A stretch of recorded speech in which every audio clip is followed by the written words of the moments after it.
channel. Today we're going to take a look at this orchid. This is a complex hybrid, regular sized Phalaenopsis orchid from a grocery store.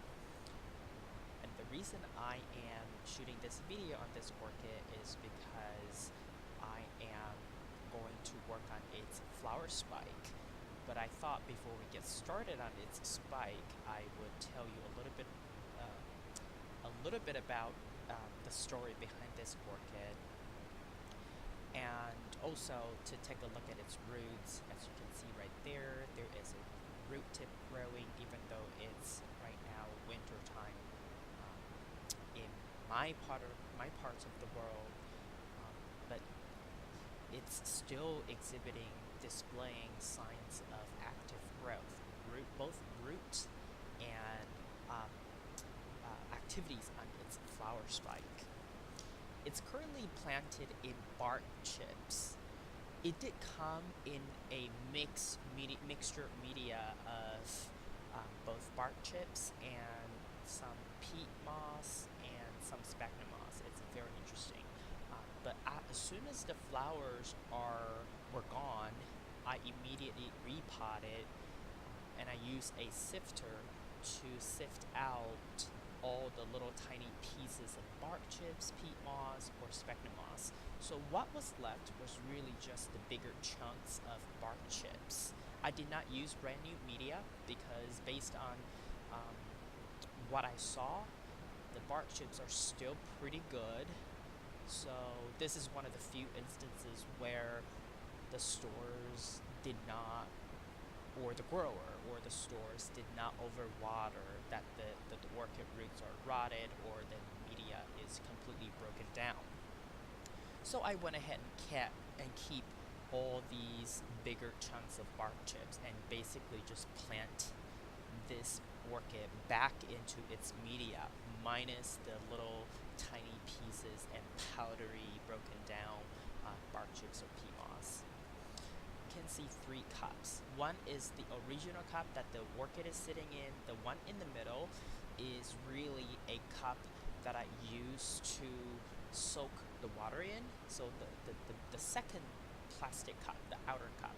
And then the clay pot that's outside really is to use as an anchor so that this orchid, due to its long flower spike, is not going to topple over or tip over because it's really top heavy. It's one of those really big Phalaenopsis orchid with really thick and heavy flower spike. So this is really being grown on the very top shelf of my growing rack, grow space. So it was just being really top heavy, and I was just afraid that it's just gonna fall or tip over from the very top shelf. And I know, we all know, when that happens, usually you get at least a couple leaf damages, let alone the roots, and also disturbing the orchid. And now let's take a look at the front of the orchid.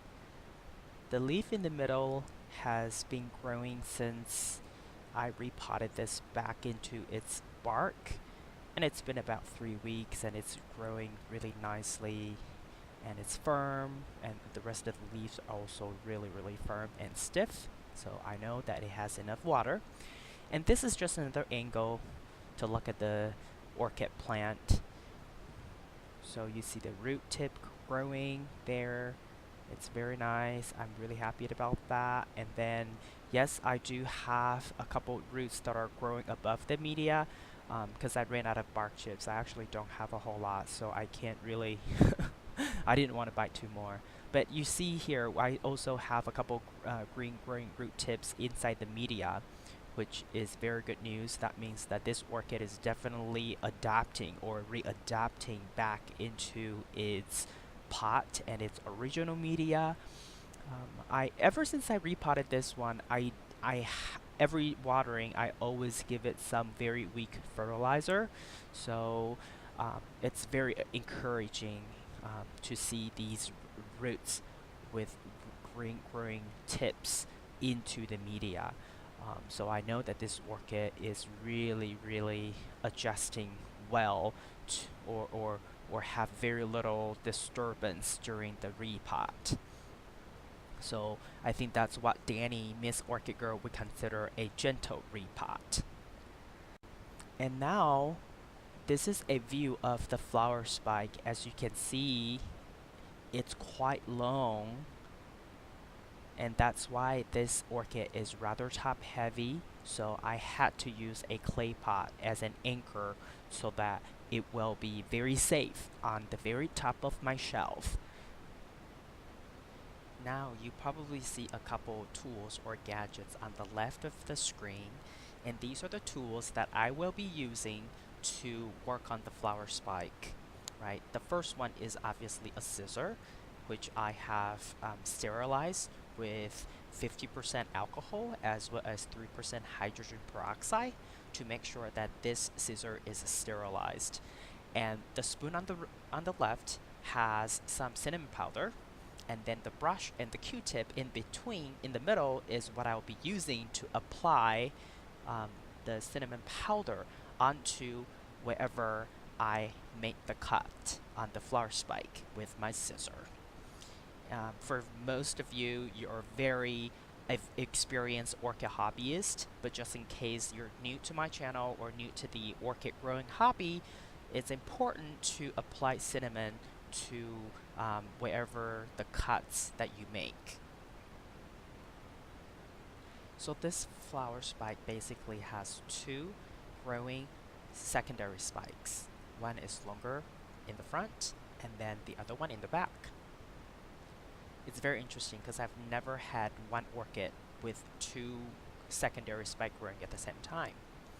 Okay, so I'll essentially be cutting away the spike portion where the flowers were, and the one in the back also had a couple flowers.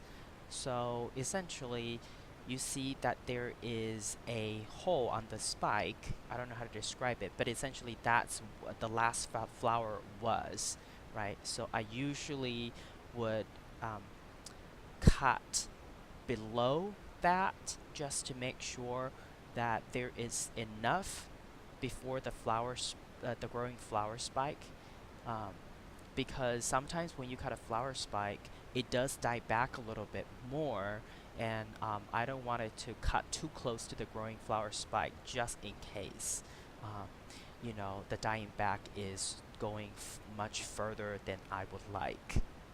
And also the one in the back as well. That one, it really is a branch of the original spike, but it's also somehow magically growing a secondary spike.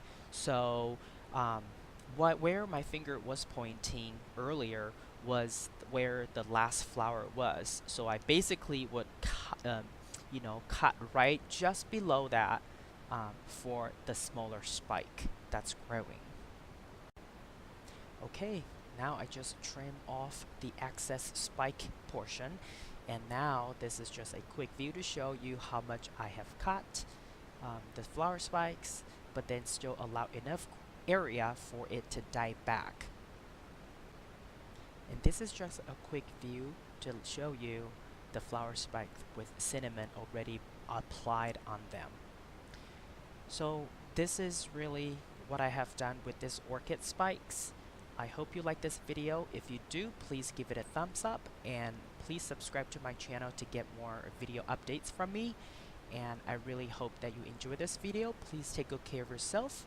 Happy growing, and I will talk to you in my next video. Ciao!